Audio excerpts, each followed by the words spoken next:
Good morning, student. Today is my 14 lecture of BSc third year. Topic है बेटा आपका tensor. Tensor में एक टॉपिक आपका क्वोटेंट लॉ है. तो आज हम लोग क्वोटेंट लॉ के बारे में जानेंगे और इस बेस्ड के थ्योरम को भी करेंगे. तो आइए देखिए, क्वोटेंट लॉ आपके सामने देखिए लिखा गया है. By this law we can test whether a given quantity is tensor or not. मतलब इस रूल से आप क्या करेंगे, एक दी गई क्वांटिटी जिसके बारे में आपको ये नहीं पता है कि वो क्वांटिटी आपकी टेंसर है कि नहीं है, आप उस क्वांटिटी को आप जांच करेंगे कि आपका टेंसर है कि नहीं है, यानी क्वोटेंट लॉ द्वारा. तो क्वोटेंट लॉ द्वारा कैसे जांच करते हैं, देखिए इसमें suppose we are a given quantity capital X. आपको एक गिवन क्वांटिटी कैपिटल एक्स दिया गया है and we do not know whether capital X is a tensor or not. मतलब एक दी गई क्वांटिटी कैपिटल एक्स है जिसके बारे में ये नहीं पता है आपको कि वह टेंसर है कि नहीं. तो हम क्वोटेंट लॉ से इसकी जांच करेंगे. तो आइए इसका प्रोसेस थोड़ा सा क्लियर किया जाए, यानी किस तरीके से जांच करते हैं. तो यहाँ क्या लिखेंगे, जांच करने का तरीका आप जानेंगे. We take an inner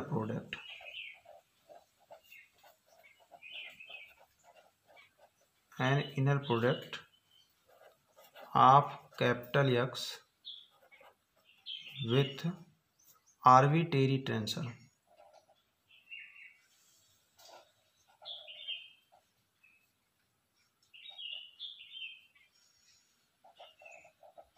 arbitrary tensor मतलब जो दी गई क्वांटिटी है उसका हम इनर प्रोडक्ट लेंगे. एक आर्बिट्रेरी मतलब एक आर्बिट्रेरी अपनी इच्छा अनुसार एक कोई टेंसर क्वांटिटी लेकर उसमें उसका हम इनर मल्टीप्लिकेशन करेंगे. If this inner product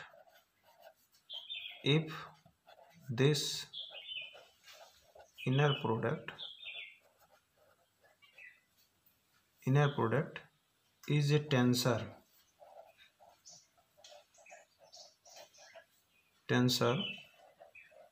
then capital X is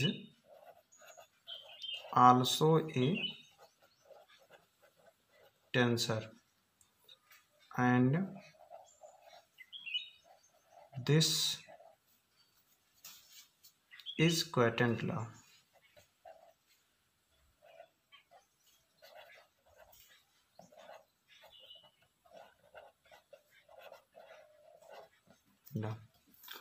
मतलब क्वोटेंट लॉ क्या है. क्वोटेंट लॉ एक ऐसा प्रोसेस है कि जिसके द्वारा एक दी गई क्वांटिटी को चेक करना होता कि आपका टेंसर है कि नहीं है. ओके बेटा, तो कैसे चेक करते हैं.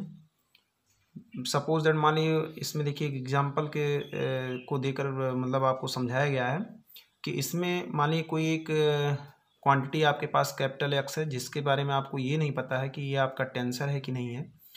तो इसमें हम एक अपनी इच्छा अनुसार एक आर्बिट्रेरी टेंसर लेंगे और उसका हम इस क्वांटिटी में यानी कैपिटल एक्स में हम इनर मल्टीप्लिकेशन करवाएंगे, है ना बेटा, इनर प्रोडक्ट करवाएंगे. और इनर प्रोडक्ट करने के पश्चात जो उसका जो परिणामी जो रिजल्ट हुआ, रिजल्टेंट जो रिजल्ट प्राप्त हुआ, अगर वो आपका टेंसर मिलता है तो इसी प्रोसेस को ही हम क्या कहते हैं, क्वोटेंट लॉ कहते हैं. अब आइए इस बेस्ड का एक थ्योरम, उस थ्योरम के बारे में जानेंगे. थ्योरम है एक quantity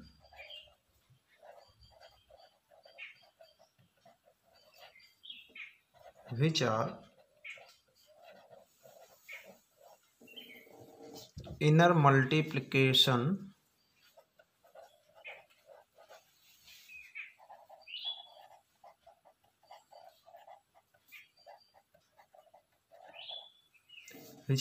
multiplication by an arbitrary vector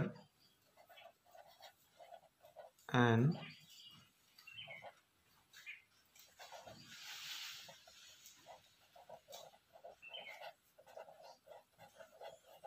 arbitrary vector. Tensor always gives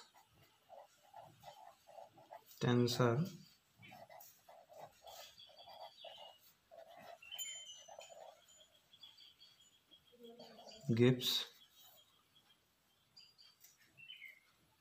a tensor, is it self a tensor। देखिए थ्योरम आपके सामने है, ये कह रहे हैं कि एक quantity which are inner multiplication, मतलब इसका inner multiplication by an arbitrary vector tensor, मतलब एक दी गई क्वांटिटी का एक arbitrary vector tensor always gives a tensor is itself a tensor, मतलब वो इट सेल्फ ए टेंसर होगा। तो आइए देखिए इसका प्रूफ जानेंगे। तो इनर मल्टीप्लिकेशन का प्रोसेस हम इसमें करेंगे। तो प्रूफ में क्या लिखेंगे, late A I J K be a given quantity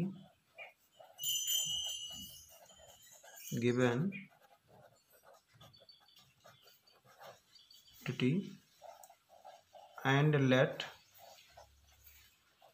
B alpha, ये देखिए आर्बिट्रेरी वेक्टर है, ये आपकी क्वांटिटी। अभी इसके बारे में आपको नहीं पता कि आपका टेंसर है कि नहीं, इसी को आपको चेक करना है। और हमने एक कोई वेक्टर ले लिया बी अल्फा, ये कंट्रावेरेंट वेक्टर है, B N arbitrary vector,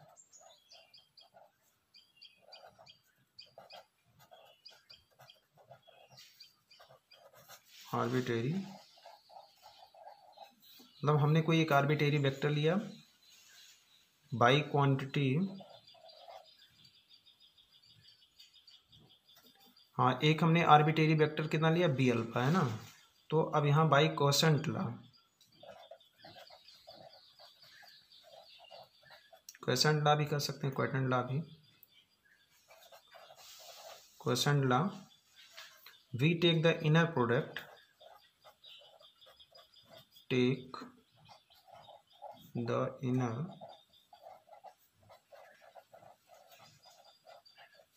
we take the inner product of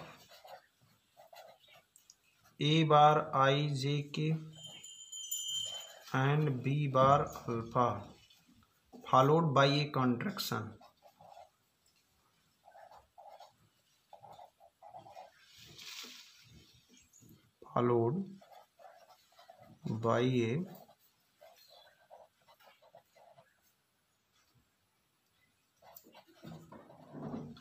देखिए followed by A contraction. Inner product कैसे, इनर प्रोडक्ट हमने आपको बताया था कि उसमें क्या किया जाता है, आउटर प्रोडक्ट में एक कॉन्ट्रैक्शन करवाया जाता है ना। तो वही हम काम करने वाले हैं। तो ये आपका हो जाएगा ए बार आई जे के और इंटू ये आपका B bar alpha is equal to, चलिए सबसे पहले इसका टेंसर का रूल रखेंगे। तो ये आपका ये पी क्यू, हमने इसके प्लेस पर पी और क्यू यूज किया, चलिए इसके प्लेस पर हमने आर यूज किया, है ना बेटा। तो ये आपका हो जाएगा डेल एक्स बाई कितना, del x into del x by del X कितनी बार, 3 बार, क्योंकि 3 इंडिसेस हैं। पी आपका ऊपर है तो यह नीचे बैठेगा, क्यू ऊपर है नीचे बैठेगा, आर नीचे कहाँ बैठेगा ऊपर। पी किसके प्लेस पर आया था बार आई, क्यू किसके प्लेस पर आया था बार जे, और के किसके प्लेस पर आया था बार ये, सॉरी आर किसके प्लेस पर आया था बार के, है ना। तो ये इस तरीके से, बाकी ये इंटू कितना बी, चलिए अल्फा की प्लेस पर हमने टी यूज किया। तो ये आपका del x by del x, T यहाँ हो जाएगा, टी किसके प्लेस पर यूज किया गया बार अल्फा, ओके बेटा। तो ये आपका हो जाएगा ए, ये आपका हो जाएगा ए और P Q R into B T को हमने एक साथ कर दिया, इसको और इसको, है ना, इन दोनों क्वांटिटी को। और देखिए कुछ लोग आपस में इक्वल दिख रहे हैं, आप यहाँ देख रहे हो, आप इसमें ऐसा करिए डेल आर बाई आपका डेल एक्स बार के, डेल एक्स बार के into del bar alpha dividing by del x T को आप एक साथ रखिए, है ना। इसको आप एक साथ, ये कहीं मिस्टेक हो गया क्या भाई, ये आपका के है, चलिए ठीक है, के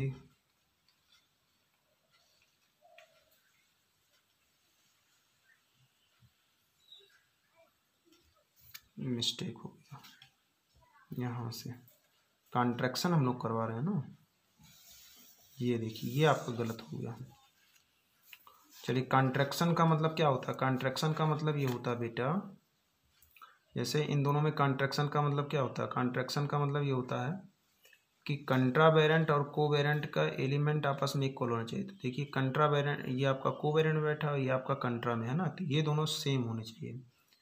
तो इसका फॉलोड बाय ये कॉन्ट्रैक्शन हमने लिख दिया, तो आपको यहीं इंटरचेंज कर देना चाहिए था।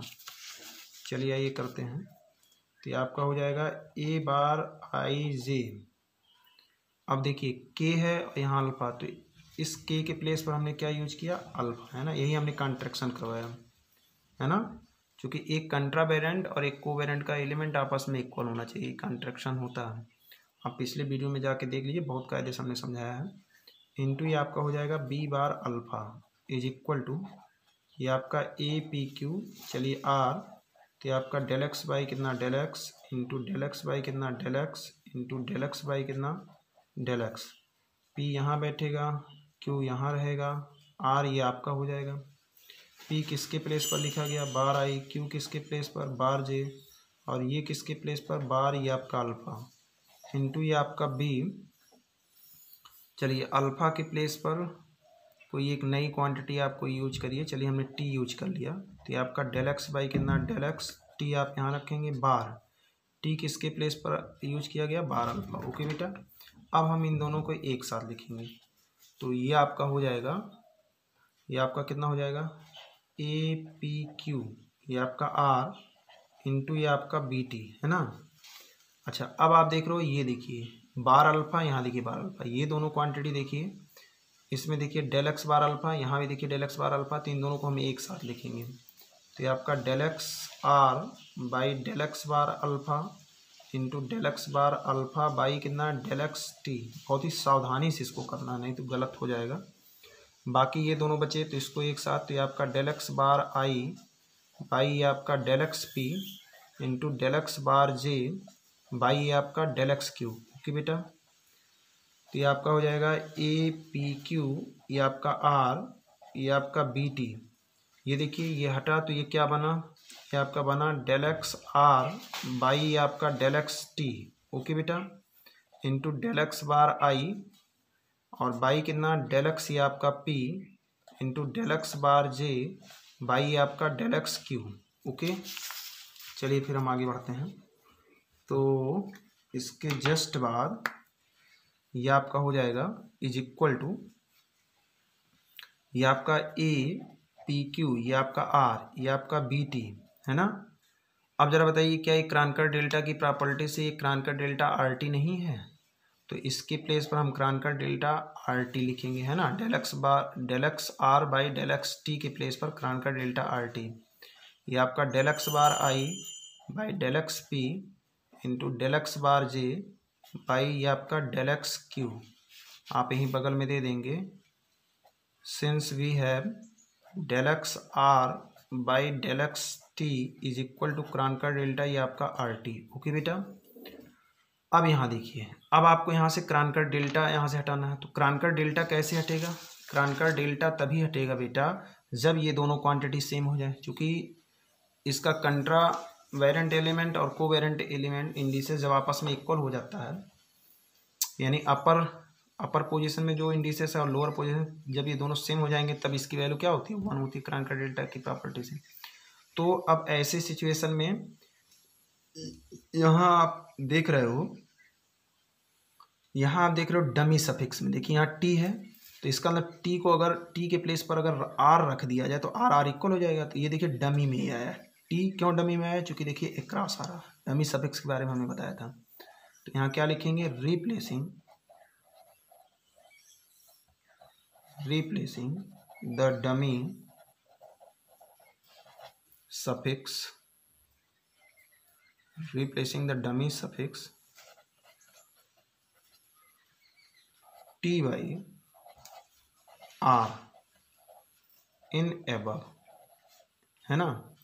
तो ये आपका हो जाएगा APQR, ये आपका कितना हो जाएगा BR हो जाएगा। ये क्रांकर डेल्टा ये आपका RR हो जाएगा, है ना। यहाँ हमने R उठा के रख दिया। बाकी इसको हम ऐसे लिख देंगे del x bar I by कितना del x P into del x bar J by आपका डेल एक्स कितना क्यू। ओके बेटा, अब देखिए क्रांकर डेल्टा RR हो गया, तो क्रांकर डेल्टा RR की वैल्यू किसके इक्वल 1 के इक्वल, है ना। अच्छा, तो ये आपका कितना हो गया।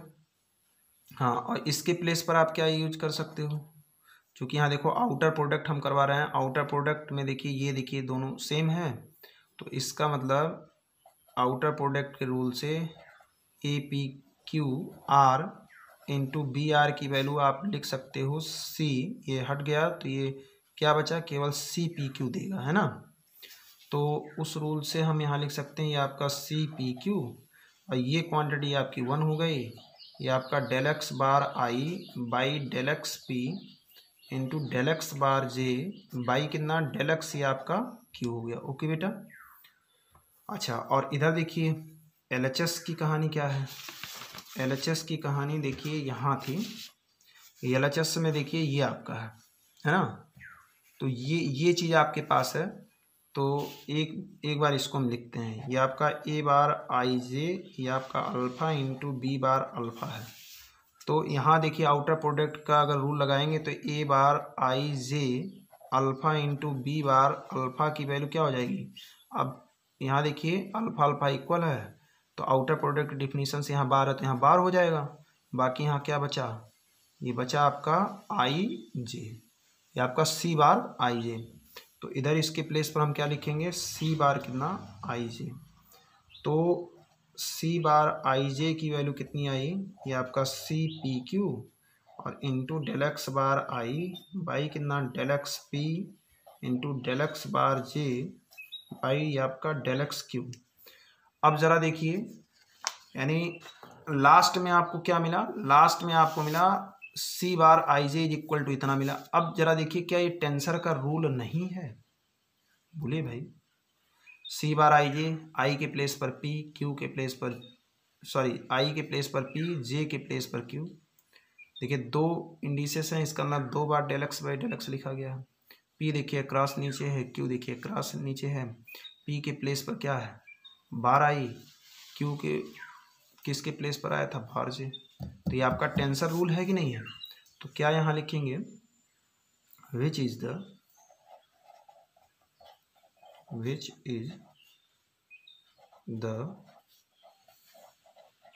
Tensor law of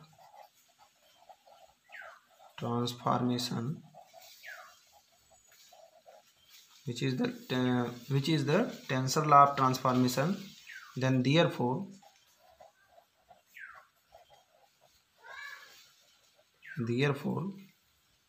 the given quantity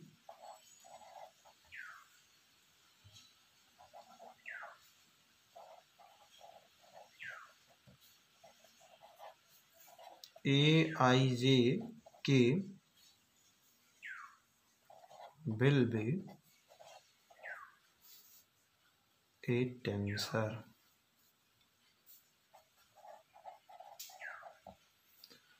then therefore यहाँ एक चीज और लिख देंगे, then therefore by the law of quotient law the given quantity इतना। चूंकि ये क्वोटेंट लॉ वाला प्रोसेस आपने लगाया, लास्ट में आपको ये क्या दे दिया, एक टेंसर का रूल दे दिया, एक टेंसर क्वांटिटी आपको मिली। तो क्वोटेंट लॉ यही तो है कि दी गई क्वांटिटी में अगर आर्बिट्रेरी मतलब अपनी इच्छा अनुसार लिए गए वेक्टर क्वांटिटी से अगर वेक्टर हो या वेक्टर टेंसर हो या कुछ भी हो टेंसर हो, एक टेंसर क्वांटिटी से अगर हम इनर मल्टीप्लिकेशन अगर करवाते हैं इनर प्रोडक्ट, तो लास्ट में अगर आपको टेंसर मिलता है तो दी गई क्वांटिटी आपकी क्या होती है, टेंसर। बस हेंस क्या हो गया, प्रूफ हो गया। ओके बेटा।